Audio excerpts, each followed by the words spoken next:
Hello and welcome to The Report, Cal State Fullerton's premier source for news, views, and info. I'm Alyssa Ruiz. And I'm Leslie Duarte. I'm Aaliyah Becerra.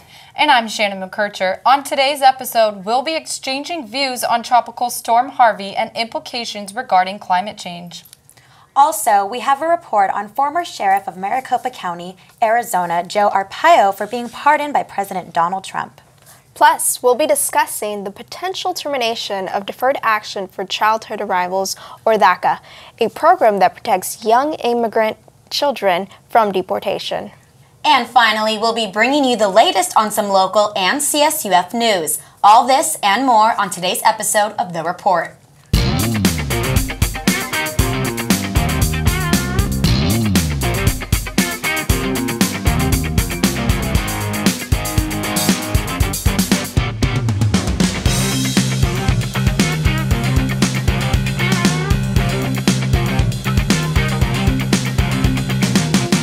Before we delve into our first hot topic, we'd like to invite you to be a part of the discussion this semester season. Click on the link in the caption of any of our report episodes to fill out a secure Google form with your opinion on any controversial issue that we've talked about now or in the past. As many of these issues are recurring and evolving, ranging from gun control to abortion, climate change, or the state of politics right now, all we ask is that you please keep it civil. In Texas, Hurricane Harvey brought more rain and catastrophic flooding to the Gulf Coast with a death toll of 40 as of September 5th. Port Arthur, Texas, 100 miles from Houston, was completely flooded, and a city shelter set up for people who had fled their homes was forced to evacuate.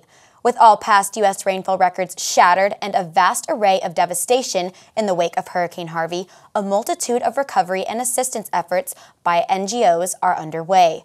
On August 29th, the World Meteorological Organization announced that the sharp rise in the intensity and scope of megastorms like Hurricane Harvey is linked to climate change. But even with an international multidisciplinary consensus on human-made climate change, the President of the United States still believes that it's a hoax, citing no scientific supporting evidence to his claims. All right, so let's take it to the panel. What do you guys think about climate change and the President not believing in climate change, and what can we do now to help slow down climate change? Right, so I definitely think, and I think we can all agree on this panel, that there is a link between Hurricane Harvey and this climate change. And the main issue here is we need to put these political parties aside because, you know, Trump he backed out of the Paris Agreement. Obama wants it. So we need to come up with something, a long-term solution that's going to help, you know. We need to take politics out of this. Agreed. I think that's a really good point that you bring up, and I know we'll all mostly agree, but for me, it comes down to education. I think 50 years from now, I hope that our children and our grandchildren will understand, wow, our parents really messed up in not believing and taking action. So we have to start educating them, whether it's in the classrooms or at home, friends, whoever, and telling them that you have to recycle, stop being careless about the place that you live in and start caring for it. Right, and we need to be inclusive, not exclusive with this, right? Because Trump does believe it's a hoax, but so do his supporters. So how are we going to be allies with them? How are we going to get them on our side, right? So as much as we believe it, there are people too across the country that, well, they don't believe in it either. So that's kind of the main issue as well. And yeah, you brought up a great point to keep politics out of climate change. It's time to start making a difference for our environment. Yes, and you know, like you said, all of Trump's supporters, they do agree with him and state that it's a hoax, and I think that's because it's that generation. So I think what you said about starting, you know, teaching them in the classrooms as a young age, and you know, once that generation grows, you know, I think that's a great idea. Yeah. Right, because we're looking for a long-term solution, right? So exactly. No one party is going to be able to come up with that. We really need to think of something. So good thing I'm not in Congress, right? And I don't have to decide that. Exactly. Yeah, and as you mentioned, we do definitely need a long-term solution. And like you said, just because, you know, Trump believes one thing and Obama believes something different, strangely enough, our next election is going to be November 4th, 2020.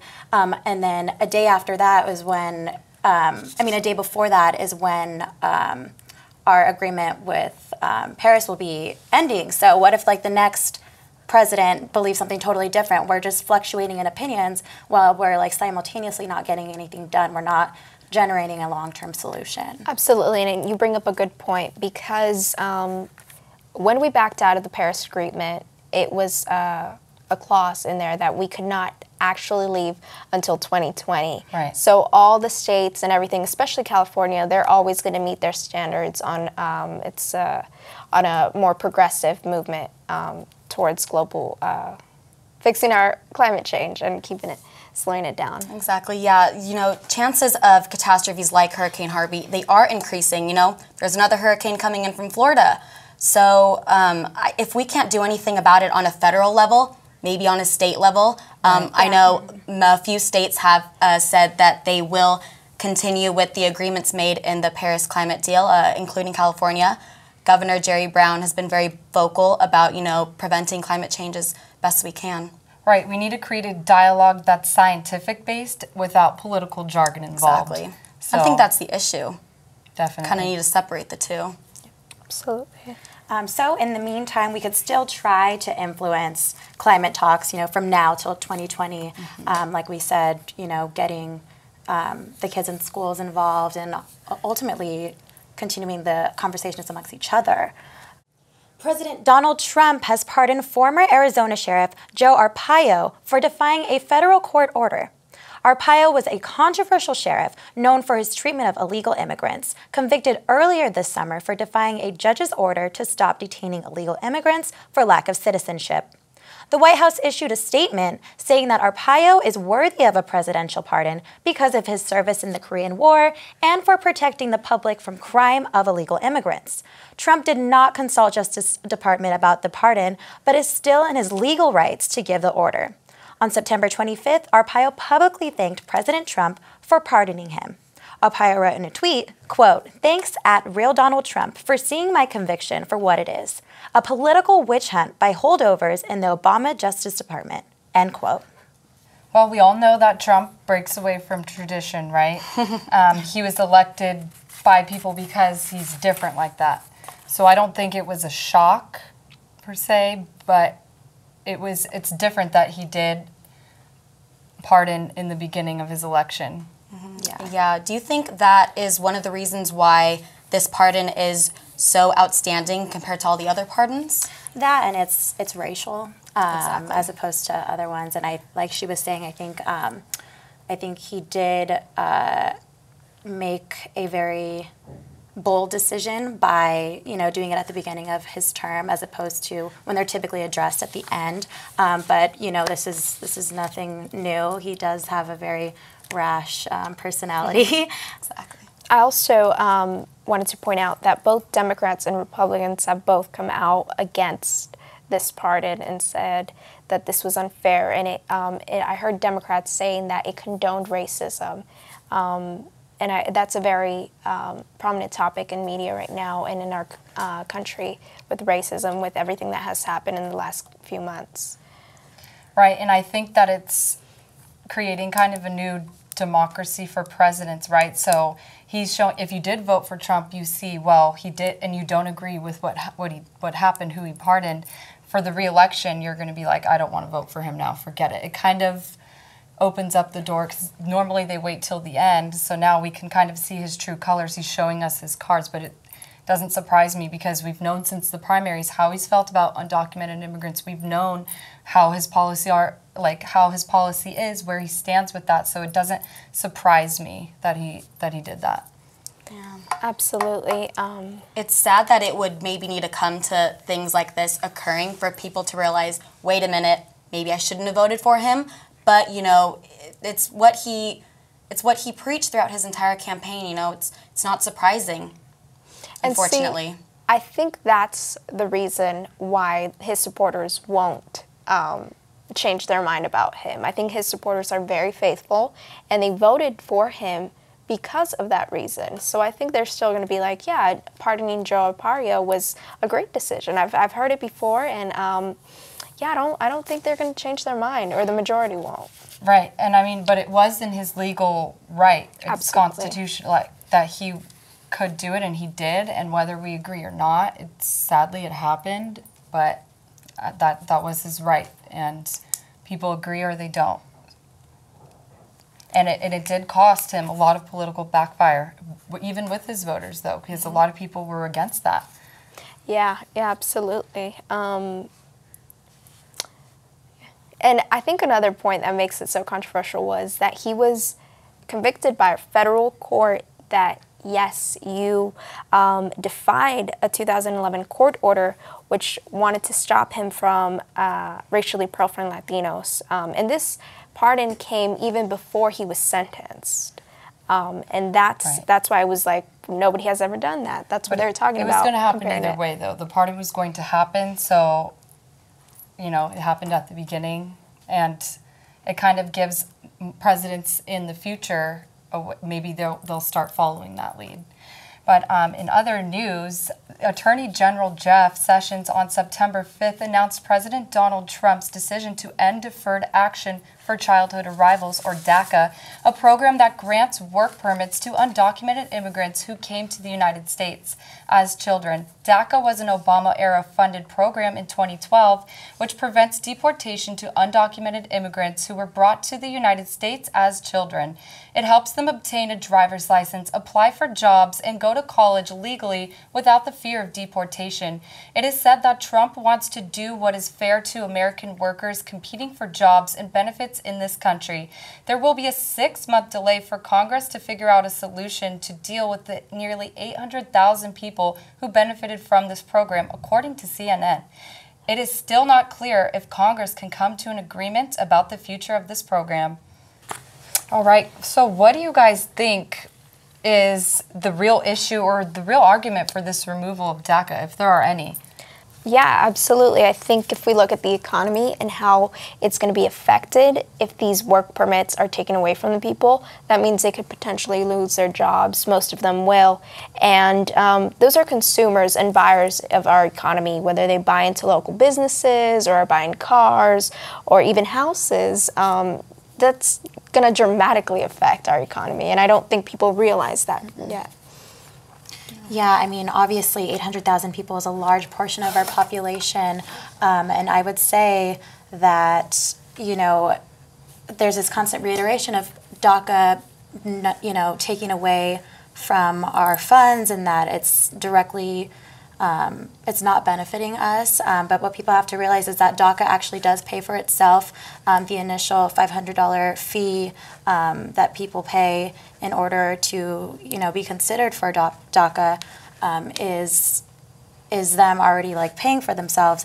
And so on top of that, you also have these people that are pursuing, you know, higher things in life because they're given the opportunity to go to college, they're given the opportunity to advance in their careers, they're given the opportunity to get to and from work because, you know, they're given licenses, and ultimately they're becoming, you know, larger contributors in this society. So I don't understand why we'd want to take that away.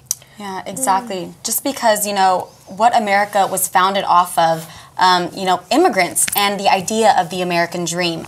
So why punish these people for wanting to pursue that, you know? They are good citizens who are just thriving for the American dream. Right, and Trump supporters would argue that they want to do what's fair for American workers. That's their main issue with this. But that's not all true because, like we were talking, this is a program that is not negatively affecting us. The program pays for itself. Exactly. These are people that are hardworking, not criminals, and they're not taking from it. If anything, they're giving back. They're going to school so they can become doctors, engineers, things that America needs. And Trump voters, though, would also argue that it really doesn't pay for itself, though, and that they believe that our tax dollars that what we're working for are going towards that too. Because $500 every 2 years, and that's their argument, isn't really paying for them getting a license and applying for college and going to college, because essentially it doesn't pay for all of that. That's what they would argue. Well, we have to remember that immigrants in general, not just DACA, pay so much into the economy. All of them pay into taxes. Some of them even pay into Social Security that they won't even see returns for. I think the number is somewhere around $8 billion that immigrants are paying into taxes. So they're not really stealing anything. If anything, they're contributing to programs that they can't receive for themselves. Our country was founded off of immigrants and the idea of the American dream, So it's just so sad, because to me, these are good citizens promoting that American dream, and it's just so sad what he wants to do to 800,000 people. Yeah, absolutely. These people are here contributing positive manner to the economy, to our communities, and it's just heartbreaking to see this program go away. But I was at the rally on September 4th, and the narrative there and what's being promoted is that with or without DACA, the community is still going to push forward for a better legislation. DACA was something that was supposed to be temporary, and now people are asking for more. Now that DACA is being removed, they are pressuring Congress members and us folks to go ahead and contribute and give whether a tweet or a call to your congressman and keep pushing the legislation forward to get something better out of DACA. And I think that is important. It starts with the individual, Email Congress, call Congress, participate in marches, strive for that change you want to see. And I think the generation that is dealing with DACA, or primarily DACA recipients, the age from 15 to 31, they are more revolutionary than I think any previous generation would have been. So I think their consistency is really going to, Right, so you guys think the age 15 to 31, it's too high, too low, it's perfect? I believe that the age is pretty spot on, because that's typically when people are approaching that pivotal moment in their lives where they can apply for college, can apply for a driver's license. However, I do believe that ultimately it needs to be more inclusive. Why put a cap at 31? What if you were born a year after that? So it's definitely not fair, but I think there is a certain age group that it was catering to. I think that is about the right age group. So that there kind of needs to be, that cutoff, though. What if by one day, you didn't make that cut? Right, because it is, according to executive order, as of June 15, 2012, you would have to at least be 15, and the cutoff age is 31. But, Trump supporters would argue that you can't just go into another country and want to become a citizen. You can't just go, and the country will support and have programs that do provide driver's license. But see, that's not true, because what's going on here is these individuals were brought here as children, exactly, and by their parents. And no one on this panel is arguing that we're going to punish these children, right? So that's where it's so controversial. We're not going to punish someone for coming here with their parent at 2 months old. Yeah, and I think both parties, Democrats and Republicans, have agreed that this is a cruel decision of President Donald Trump if he does take it away. If anybody on campus is a part of the DACA program or just wants to be more involved in how they can promote and defend DACA, please visit the TDRC, that's the Titan Resource Center, on the second floor of the library. On to better news today. Let's go to the campus news. All eyes were to the sky as the highly anticipated solar eclipse traveled from coast to coast. Cal State Fullerton's physics department brought out special viewing equipment and welcomed campus and community members to witness this special event. Titan TV reporter Mia Agravado was at the scene. Members of the physics department at Cal State Fullerton held a public viewing of the Great American Eclipse on campus. This is a Super Bowl of celestial events because it's an eclipse that happens across the entire United States from Oregon to South Carolina. The Department of Physics brought out all these telescopes and opened them up to anyone that wanted to come and look, which is very cool. Today, we're not seeing the total eclipse where the moon fully passes in front of the sun here, but we're seeing a lot, like maybe 60-ish% or so. I forget the exact number. So we're seeing the moon pass in front of between the sun and the earth, and it makes a neat little shadow. Oh, the eclipse was really awesome. You're tempted to look at it with your bare eyes, and everyone around you is using awesome gear to like watch the eclipse and stuff. I just knew if I came unprepared, I would find somebody that would totally let me use their stuff, and it all worked out. I just saw the eclipse and it was so beautiful. It's pretty amazing. It's pretty amazing. It literally looked like a sliver. It was a moon, except it was red and orange. I mean, it was the sun. It was just amazing. It's so cool to be able to see something like that, right? My life has changed. It was so beautiful. It really was. This is Mia Gravidor for Titan TV. Thanks so much for that report, Mia. The CSUF College Republicans Club are in talks about Milo Yiannopoulos coming to speak on campus Halloween night. Paperwork for securing the speaker is being finalized according to the former club president. Yiannopoulos is a right-wing commentator known for his views on subjects like homosexuality and feminism. He is a former editor of Breitbart News who resigned after comments on camera about pedophilia. He was scheduled to talk at Berkeley last year but was canceled due to riots protesting his appearance. Once he is confirmed, the university plans to ensure the safety of the campus by petitions against the speaker, which are already online and are asking for CSUF to cancel. The petitions state that Milo's hate speech is not protected on campus. If it gets approved, the event will be closed and ticketed for those who want to attend. We'll keep you guys updated more on the story. On Saturday, the Latina blaze consumed thousands of acres and forced the evacuations of hundreds of homes in Burbank, Glendale, and the city of Los Angeles. As of late Sunday, all mandatory evacuations for those areas had been lifted. California Governor Jerry Brown issued a state of emergency for the Los Angeles area. Latina is now the largest fire in the city's history. The fire started on Friday and spread quickly due to hot temperatures and high winds. More than 1,000 firefighters throughout California battled the fire and 4 were injured. Latina has destroyed 4 family homes and 3 buildings, according to Los Angeles Fire Chief Ralph Terresas. The fire is 30% contained, and Terresas reported on Monday, quote, "no active fire left," end quote. However, there is still a lot to be done with bulldozers and hand crews working to remove all brush and other fuel the blaze would need to keep burning. Well, that's all the time we have for the report today. Stay tuned for more news, views, and info. I'm Leslie Duarte. I'm Aaliyah Becerra. I'm Shannon McKercher. And I'm Alyssa Ruiz. Stay fresh, Fullerton.